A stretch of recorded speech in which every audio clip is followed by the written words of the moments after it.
지금부터 건강장애 학생 인권 및 교육권 보장과 공교육 실현 촉구 기자회견을 시작하도록 하겠습니다. 먼저 이 기자회견에 참석하신 단위를 먼저 말씀을 드리겠습니다.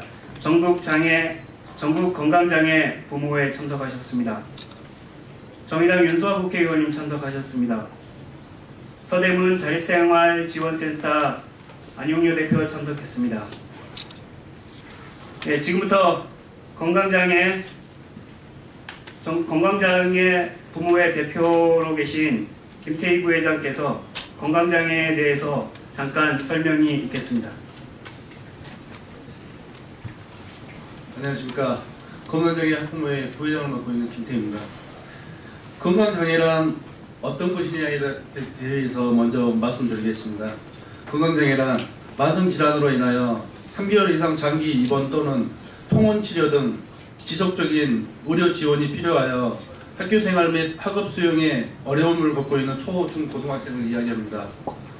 건강장애 용어 사용 배경에 대해서 말씀드리겠습니다. 만성질환에 대하여 지속적인 치료를 받거나 건강관리가 필요한 학생들의 교육 지원의 근거를 마련하기 위해서 사용하기 시작했습니다. 법적 근거로는 장애인 등에 대한 특수교육법 제3조, 제15조, 제25조, 초중등교육법 제28조, 동법 시행령 48조 등의 법적인 근거를 갖고 있습니다.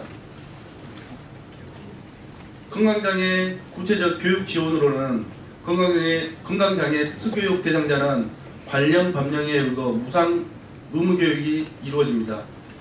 개별화된 교육 지원 및 심리, 정서적 적응 지원이 보장됩니다.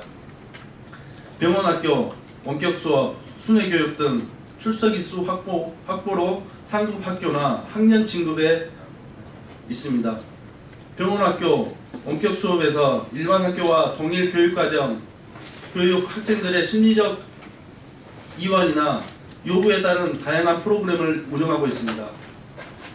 건강장애 교육 종류로는 병원, 학교와 원격 수업, 순회 교육이 있습니다. 건강장애의 범주로는 소아암, 백혈병, 신장장애, 심장장애, 소아당뇨, 소아천식, 재생불량성 빈혈, 혈우병, 만성적 질병 외 희귀성 난치 질환을 포함하고 있습니다. 여기에서 희귀성 난치 질환은 유병률이 2만 명 이하의 질병이며 인구 10만 명당 43명 이하로 발생하는 것으로 정의하고 있습니다. 이상입니다.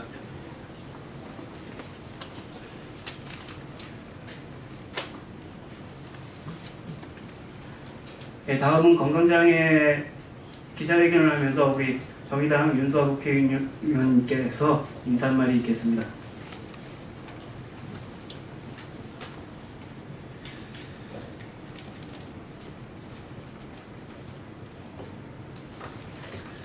예, 보건복지위원회 윤수아입니다. 제가 소관 상임위가 그러했어도 하지만 현장을 늘 찾아다니다 보면 어떻게 해야 될지 만감교차합니다. 언론인 여러분, 여기요 지금 서 계신 부모님들이요, 날이면 날마다 살얼음판을 하고 있습니다. 이 교육권 이전에 소아암, 백혈병 등 희귀난치성까지를 포함한 부분에 우리 아이 혹시 어떻게 될까 24시간 가슴 졸이며 살고 있습니다. 그럼에도 불구하고 거기에 건강장애 특수교육 대상자의 부분에 조금이라도 우리 아이가 그래도 교육을 받을 수 있는 통로가 있다는데 조금 위로를 받고 있습니다. 지금 10년이 넘었습니다. 2006년부터 시작되고 있는데요. 그런데 이 원격 수업 등에 이것은 시스템만 갖춰 있고 실제로 그 교육에 대한 교육의 질은 이루 말로 표현할 수 없습니다. 만약에 여러분의 자녀들이 원격 수업을 받든 어쨌든 간에 생활기록부조차도 내용이 없이 작성되고 있다면 여러분 심정은 어떻겠습니까? 단순히 상급 학교에 갈 수 있는 자격 의무만 따르려고 하는 그 정도의 형식적 수준이다 이 말씀입니다. 4개의 이 원격 수업을 하고 있습니다. 근데 전국적으로 여러분 소수라고 생각할지 모르지만 1626명의 이 대상자들, 그 중에서도 80% 1400명의 부분들을 흔히 꿈사랑학교라는 민간 위탁 부분을 내서 맡고 있습니다. 여기에는 국고 4억 원 등 또 지방교육청, 지자체 등에서 연간 15억 등으로 알고 있습니다. 지원이 되고 있습니다. 자체 부분에요. 그래서 더욱더 이 부분에 의탁을 하고 있는데 여기서 이루 말할 수 없는 교육의 질은 낮고 회계 부정까지 나중에 한번 내용을 한번 살펴보십시오. 기가 막힌 일이 벌어지고 있습니다. 교육권은 학생이 당연히 누려야 합니다. 하지만 건강장애 학생은요, 교육, 의료 이 두 영역이 모두 배제되고 있다는 것입니다. 그래서 저는 민간 위탁으로 할 것이 아니라 이것이야말로 공교육으로서 국가가 책임져야 할 문제다. 그 부분을 강조하고요. 다시 한번 공교육으로의 전환을 촉구하고 회계 부정이라든가 이런 부분들에 대해서는 향후 더 자료를 통해서 밝혀드리는 것으로 하겠습니다. 이상입니다. 네, 다음은 정의당 서울시당 차한선 위원장 나오셔서 연대 발언을 해주시겠습니다.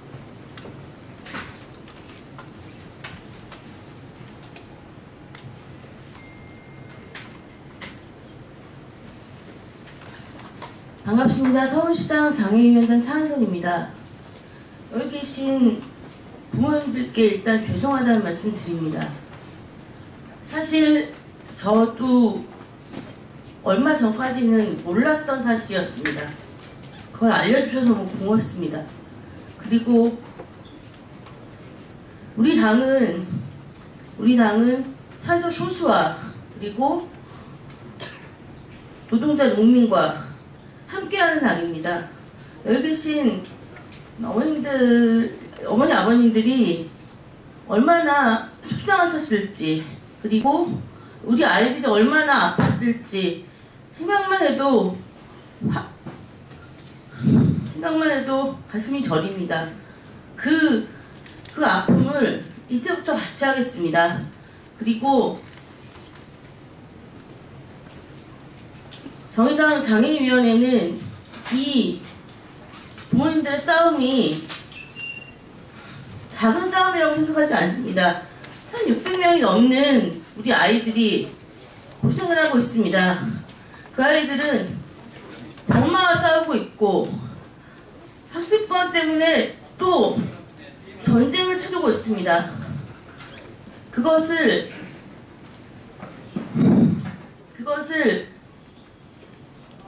잘 기억해 주시고 잘 보도해 주시기 바랍니다. 그리고 저를 비롯해서 정의당 장애위원회는 여기 계신 부모님들과 함께 싸우겠습니다. 감사합니다.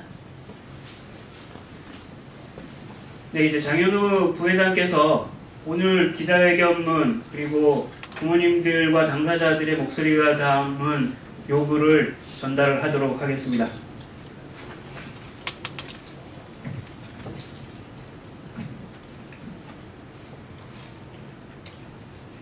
건강장애 부모회 부회장을 맡고 있는 장현우입니다. 기자회견문. 우리는 대한민국의 국민이자 전국의 소아암 및 희귀 난치성 중증 질환을 앓고 있는 아이들의 부모들로 구성된 전국 건강장애 부모회의다. 건강장애는 지난 2006년 소아암 및 희귀 난치성 질환을 가진 학생들이 장애인 등에 대한 특수교육법에 건강장애라는 이름으로 지정되어 특수교육 대상자가 되었으며 현재 교육부 추산 1626명으로 조사되고 있다. 다른 장애인에 비해 그 인원이 소수에 불과하여 현재까지 제도적으로 소외와 배제, 차별을 당하고 있다. 교육권 침해는 물론 가정마다 고액의 의료비를 지출하고 있는 실정으로 이는 곧 가정경제의 붕괴로 이어져 향후 경제적, 사회적 배제로 나타나 훗날 아이들의 성장하여도 사회 진출에 상당한 제한을 받고 있는 것이 지금의 현실이며 불합리한 제도 속에서 정작 보건복지, 교육당국은 한정된 예산을 이유로 건강장애 학생의 처우는 개선되지 않고 있다. 이러한 불합리한 의료적, 교육적 차별을 지켜보는 전국의 건강장애 부모들은 더 이상 침묵하지 않고 아이들이 당당하게 사회 구성원으로서 살아갈 수 있도록 목소리를 낼 것이다. 현재 중증질환자 산정특례기간은 5년으로 의료보험이 적용되는 진료비, 약제비, 주사비 등 총 의료비 5% 수준에서 의료비 감면 혜택을 받고 있으나 치료 중 재발이 발병하는 경우가 아니면 산정특례 기간 연장과 진료비 감면 적용을 전혀 받지 못하고 있기 때문에 최초 발병 시부터 만 19세까지 연령으로 구분하여 10년의 산정특례 기간이 연장되어야 한다. 뿐만 아니라 소아 청소년이 앓고 있는 암질환 및 희귀난치성 질환은 그 원인이 본인이나 가족에 기인하지 않아 이는 사회 공동체가 함께 책임져야 할 부분이다. 치료에 필요한 비보험 급여약제, 선택 진료비 등을 포함 희귀난치성 소아 청소년 하나에게도 적용되어 지역별 의료 서비스의 차이를 줄임과 동시에 중증 질환자의 의료비 국가 책임제가 되어야 한다. 2006년 장애인 등에 대한 특수교육법 제15조에 명시된 특수교육 대상자의 건강장애가 포함되면서 중증 질환으로 학교에 출석하지 못하는 학생들의 학년 유예 방지 수단으로 병원 학교와 원격 강의 시스템이 도입되었다. 인터넷 화상 수업을 수강하여 원격 학교에 출석을 인정받아 학년 유급을 방지하고 학년 승급도 가능하게 되었다. 현재 우리나라에는 4개의 화상교육기관이 운영되고 있고 이 중 3개 학교는 서울, 인천, 충남의 교육청 소속이고 나머지 1개의 기관은 전체 건강장애 학생 중 약 80%를 수용하는 민간 사단법인이 운영하는 위탁기관에 전국의 13개 시도 교육청이 교부금을 매년 지원하여 약 1,400명의 학생들이 위탁을 하고 있는 실정이다. 건강장애가 특수교육법에 포함되었지만 유급방지 대책 외에 특수교육 대상자가 받을 수 있는 제도적 지원이 시도마다 달라 심각한 결과를 초래하고 있으며 해결을 위한 현실적 방안 마련이 필요하다. 건강장애에 대한 정책 연구 및 제도의 개선의 역할을 하는 건강장애센터 건립과 건강장애 기준 및 심사에 대한 특수교육법 시행규칙의 개정, 특수교육 대상자 대학 입시 특별전형에서 건강장애 학생들이 배제되는 현황 조사는 물론 2019년도까지 건강장애 학생에 대한 위탁교육을 폐지하고 공교육으로 전환해야 한다. 지금까지 수많은 요구에도 불구하고 국가주도의 공교육이 아닌 민간 위탁교육을 실시한 결과 최근 엄청난 비리가 발생되었다. 이 사태는 국가가 문제 해결에 책임을 져야 할 것이다. 민간 위탁기관 꿈사랑 학교는 정식 교육기관이 아니어서 교육부 지침에 따른 표준 교육과정과 교육계획안이 마련되어 있지 않아 지금까지 부실한 교육이 계속되고 있으며 수강하는 학생들은 학업의 만족도나 학습의 질이 낮다. 현재 초등학생 약 600여 명이 위탁되어 있지만 초등교사 자격이 있는 교사가 단 한 명도 없으며 주교육청은 10수년째 관리감독도 없이 방치하여 왔다. 전국 13개 시도 교육청에서 매년 지원하는 약 15억 원의 예산과 법인이 후원받은 내역에 대한 공개를 매번 거부하였고 이후 교육청과 도청의 점검을 통해 지금까지 10여 년 넘게 지원된 예산과 후원금은 회계 처리 규정도 없이 부당하게 사용한 후 회계장부를 조작하여 지원된 예산을 당초 사용 목적과 다르게 지출한 사실이 보도되었다. 교육 현장의 경험과 교원 자격, 교육적 철학과 인성을 갖추지 못한 위탁기관장의 독선과 독단으로 인한 불통으로 학부모들의 불만이 늘어나고 있는데도 정작 교육청과 교육부는 사실상 방관을 하였다. 이번 민간 위탁기관의 회계 조작과 예산의 전횡을 보면서 우리 건강장애 부모들은 심한 배신감과 분노를 느끼고 있다. 병마와 수년간 투병하면서도 힘들게 공부하는 아이들에게 학년 유급을 방지하고자 국민의 세금으로 지원하고 순수한 복지가들이 한 푼 두 푼 정성으로 보낸 후원금이 아픈 아이들에게 쓰이지 않고 사단법인과 개인에게 들어간 사실을 알고 있는데도 당사자는 계속되는 거짓 해명으로 학부모들을 기만하고 있으며 자신들의 기득권을 유지하기 위해 우호적인 부모들을 자신의 방패막이로 삼으려는 파렴치한 행위를 보면서 더 이상 신뢰할 수 없는 상황에 이르게 되었다. 이제 아이들을 부패한 민간위탁기관에 맡길 수 없다. 공교육의 제도 속에서 인성을 기르고 사회성을 키우며 학생은 자기 주도적 학습의 중요성을 깨우치게 하고 일선 학교와 동등한 수행평가와 성적관리, 생활기록부 반영으로 두 번 다시 위탁의 피해로 인해 아이들이 상처받지 않도록 공교육 전환을 강력하게 촉구하며 전국 건강장애 부모들의 한맺힌 목소리를 교육당국에 호소하는 바이다. 우리의 요구.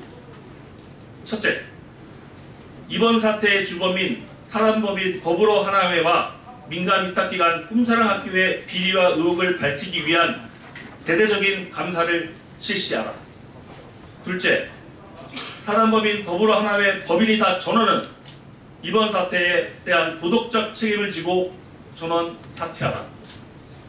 셋째, 사단법인 더불어하나회 회장, 꿈사랑학교장은 지금까지 사단법인과 학교에 대해 방만한 운영, 재정에 대한 부당 지출과 일방적인 독단과 독선으로 정상적인 학교 운영을 하지 못한 책임을 지고 학생과 학부모들 앞에 사죄하고 일선에서 즉시 물러나면 물론 진실을 알고자 하는 전국의 학부모들을 상대로 계속되는 협박과 음해, 교사 선동, 근거 없는 중상모략, 허위사실 유포행위를 당장 중지하라.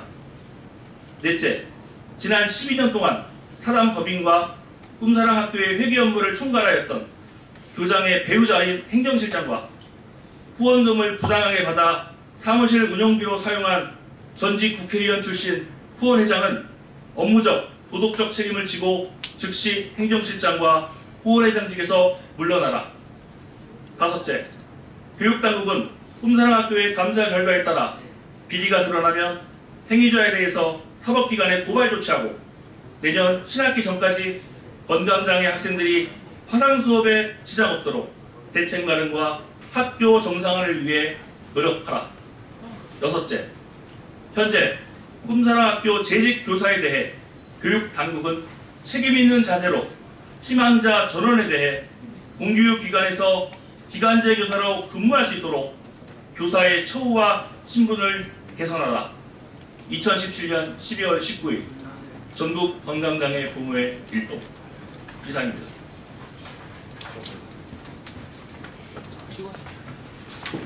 네, 이렇게 해서 기자회견을 마치면서요.